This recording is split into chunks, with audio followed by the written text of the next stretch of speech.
Hi అండి. నిన్న Sunday మా ఫ్రెండ్స్ మేము అందరం ఫ్యామిలీస్తో కలిసి అలాగా అమ్మవారి టెంపుల్కి అయితే వెళ్ళామండి. ఈ లొకేషన్ చూస్తే మీకు అర్థమైపోవాలి మేము వెళ్ళబోయే అమ్మవారి టెంపుల్ దాని విశిష్టత గురించి వీడియో చివరిదాకా చూడండి చెప్తాను. ఆల్రెడీ 2 టెంపుల్స్ని విజిట్ చేసామండి. నెక్స్ట్ ఈ టెంపుల్కి వెళ్ళేసరికి బాగా లేట్ అయిపోయింది. శ్రీ శ్రీ పెద్దింటమ్మ వారి దేవస్థానం అండి. ఏలూరు జిల్లాలోని పరిధిలోని రాష్ట్రంలోని అత్యంత పురాతన చరిత్ర కలిగిన దేవాలయాల్లో కైకలూరు మండలంలోని కొల్లేటికోట పెద్దింటమ్మ దేవాలయం ఒకటండి. ఈ ఆలయానికి చాలా మంచి చరిత్ర ఉందండి. కొల్లేరు ప్రాంతంలో నివసించే ప్రజలందరూ అమ్మవారిని కులదైవం కింద భావిస్తారండి. అమ్మవారిని పార్వతీదేవిగా భావించి పూజలు చేస్తూ ఉంటారు. ఇక్కడుండే కొల్లేరు సరస్సు గురించి రామాయణంలో అరణ్యకాండంలో అగస్త్య మహాముని శ్రీరామునికి సరస్సు గురించి చెప్పినట్లు కూడా మన పురాణాల్లో ఉందండి. అంత ఫేమస్ అనమాట.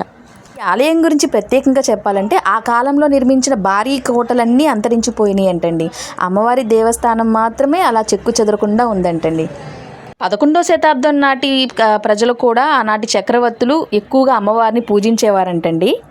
ఈ టెంపుల్కి అయితే వర్షాకాలంలో తప్ప మిగిలిన సమయాల్లో ఆలయానికి వెళ్ళొచ్చండి.